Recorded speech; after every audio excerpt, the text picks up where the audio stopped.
இது வரைக்கும் ஒரு மாரி இருந்த ராகு கூட இப்போ குருவோட பார்வையில சமத்து பிள்ளையா தான் இருக்காரு. என்ன குரு கொஞ்சம் வக்ர குருவாக அ மாறி இருக்கக்கூடிய தன்மையில் குருவிற்கான காரகத்துவங்கள் கொஞ்சம் ஒரு மாரி முன்ன பின்ன இருக்கும். நான் எப்பயுமே இந்த குருவ எல்லாமே ஜாதகரா தான் எடுத்துப்பேன் அப்படின்ற அமைப்புல, கொஞ்சம் உங்களுக்குள்ள ஒரு சில சில சந்தேகங்கள் அப்படியே வந்துட்டு வந்துட்டு போகும் இந்த தடவ. இந்த முதல் 15 தேதி கூட ஒரு மாரி இல்லை. நான் குரு அதுக்கப்புறம் தான் போறேன்றபோது, டிசம்பர் மாசம் ஒரு மாரியான ஒரு சந்தேகம் அப்படியே ஒரு மாரி எழலாம். அத தாண்டியும் இதுவரைக்கும் 3ஆம் இடத்திற்கு இருந்த அந்த பார்வை போது, இப்ப 4ஆம் இடத்திற்கு போம்போது 4ஆம் இடமெல்லாம் டிராவல இண்டிகேட் உடமைய இண்டிகேட் பண்ணும்.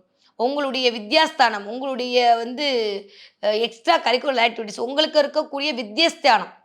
வித்தை ஸ்தானம் என்று சொல்லக்கூடியது ஒவ்வொருத்தவங்களுக்கும் ஒவ்வொரு மாரி இருக்கும். இல்ல இப்போ போய் குழந்தைக்கு வேணா அது வித்யாஸ்தானமா இருக்கலாம்.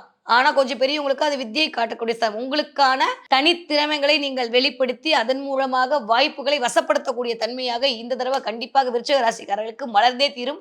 அதற்கு அங்க இருக்கக்கூடிய ராகுவும், அங்க இருக்கக்கூடிய குருவும் ஆமா, ஆமா, ஆமான்னு சொல்லக்கூடிய தன்மையாகத்தான் இருக்கிறது.